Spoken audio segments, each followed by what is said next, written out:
और जिसे यही बोध नहीं है कि मैं कौन हूं, फिर वो जो भी करेगा गलत ही करेगा। जहां भीतर का दिया ही ना जला हो, फिर तुम्हारे कृत्य के ठीक होने की कोई संभावना नहीं। और हम सब चेष्टा करते हैं कि कृत्य ठीक हो जाए। ये ऐसे ही है जिससे कोई अंधेरे में दिया तो न जलाए और ठीक ठीक चलने का अभ्यास करे, ताकि अंधेरे में मैं बिना गिरे चल सकूं, बिना टकराए चल सकूं, दीवानों से सिर न फूटे, जब चाहिए तब दरवाजा मिल जाए। काश जिंदगी स्थिर होती तो यह संभव हो जाता। काश ऐसा होता कि तुम एक ही मकान में सदा रहते, एक ही कक्ष में सदा रहते, तो धीरे धीरे अभ्यास हो जाता। धीरे धीरे तुम जानने लगते बिना दिए के जलाए द्वार कहां है, दीवाल कहां है। जानने लगते टेबल कहां रखी, कुर्सी कहां रखी।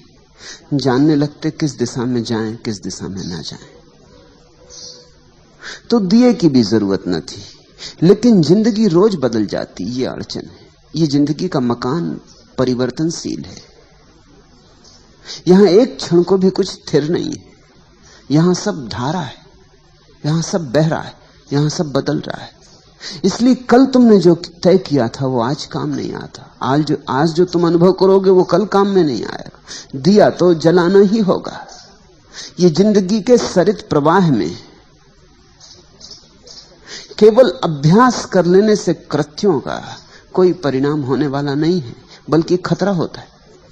ऐसा सोचो कि कमरा रोज बदल जाता हो, रात तुम सोए कमरा घूम जाता हो, जहां दरवाजा था दीवार आ जाती हो, जहां दीवार हो दरवाजा आ जाता हो। कल तुमने अभ्यास कर लिया था, निश्चिंत होकर सोए थे कि अब तो सब पता हो गया, अब दोबारा सिर न टकराएगा, अब चोट ना खाऊंगा, अब तो जब निकलना होगा बाहर तो निकल जाऊंगा, अब तो मैं जानता हूं।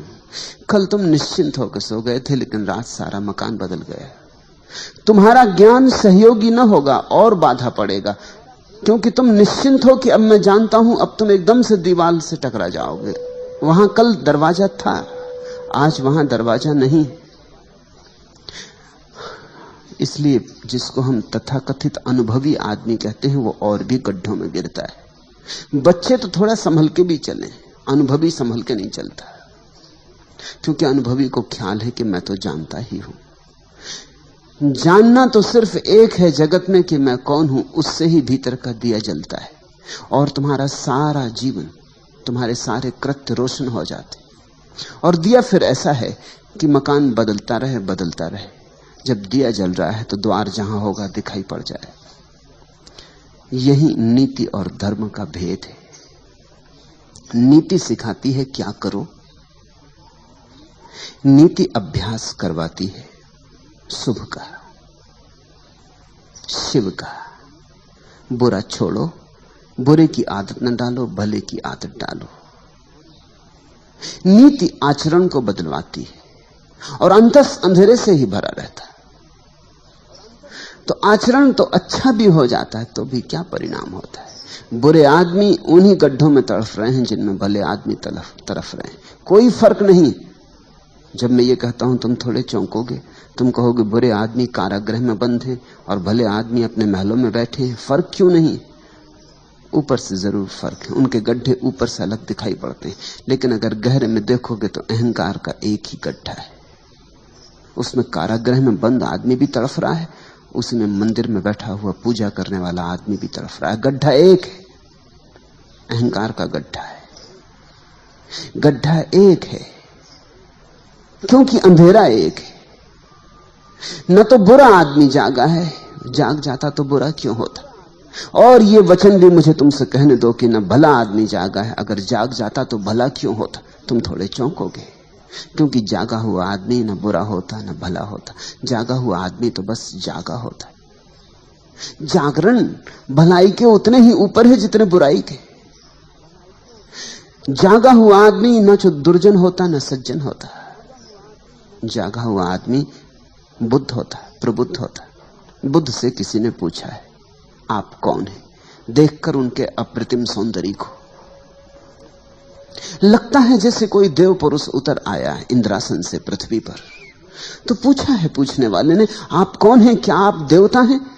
इस वन स्थली में, इस एकांत निर्जन में, इस बट वृक्ष के नीचे बैठे, क्या आप स्वर्ग से उतरे कोई देवता हैं? आपके सौंदर्य को देखकर ऐसा लगता है इस पृथ्वी के नहीं, पार्थिव नहीं है ये सौंदर्य, आप देवता हैं।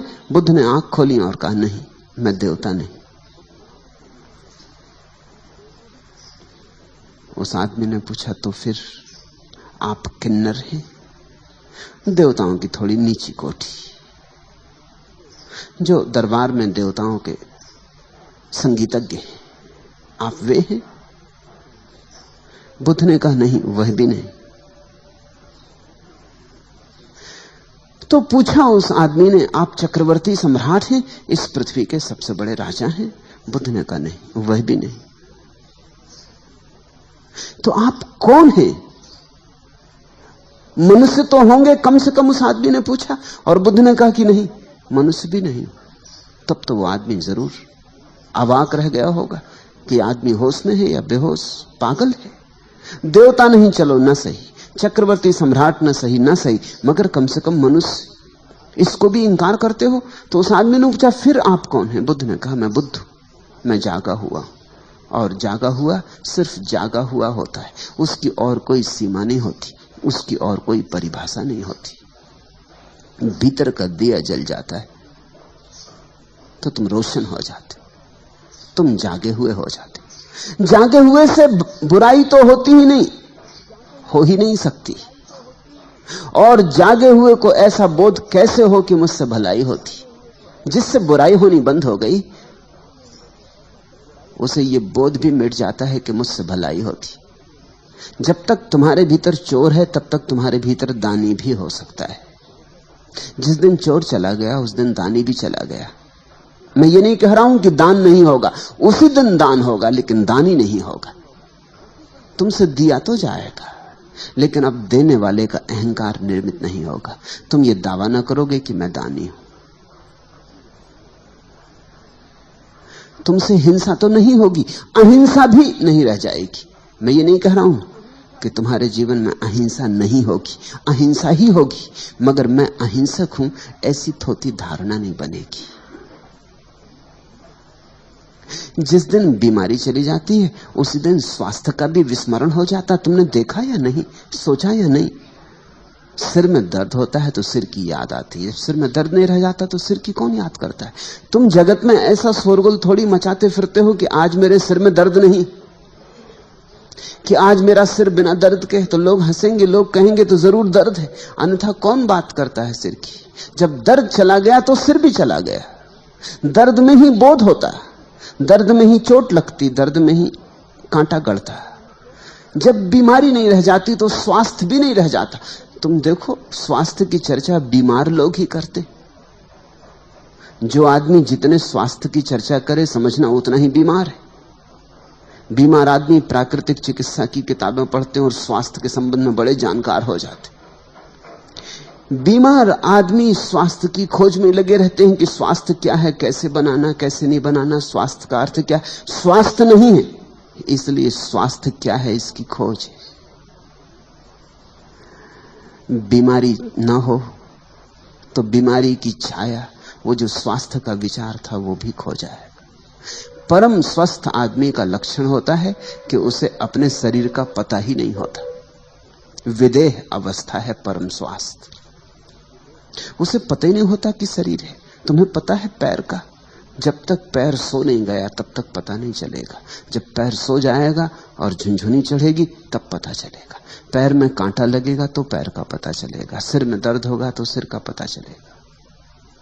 संस्कृत में दुख और ज्ञान के लिए एक ही शब्द है, वेदना। वेद का अर्थ ज्ञान होता है, विद का अर्थ जानने वाला होता है। बड़ा अनूठा शब्द है वेदना। दुनिया की किसी भाषा में ऐसा शब्द नहीं। संस्कृत के पास कुछ शब्द हैं जो दुनिया की किसी भाषा में नहीं हो नहीं सकते, क्योंकि जिन्होंने वे शब्द निर्मित किए उन्होंने बड़ी अनुभूति से उन्हें रचा है। वेदना का अर्थ होता है जानना, और वेदना का अर्थ होता है दुख। जब दुख होता है तभी ज्ञान बनता है, दुख का ही ज्ञान होता है। इसलिए वेदना के दो अर्थ हैं, बड़े भिन्न अर्थ हैं, दोनों में कोई संबंध नहीं दिखाई पड़ता। कहां ज्ञान और कहां दुख। लेकिन दुख के अतिरिक्त कोई ज्ञान ही नहीं। जब दुख चला गया तो ज्ञान भी चला गया। तब एक परम शांति, एक निर्मल शांति, जहां न दुर्जन है न सज्जन, न पापी है न पुण्यात्मा, न नास्तिक है न आस्तिक। हिंसा गई, अहिंसा गई, नीति गई, अनीति गई, झूठ गया, सच गया, वे द्वंद्व गए, निर्द्वंद हुए। इस निर्द्वंद दशा का नाम धर्म है।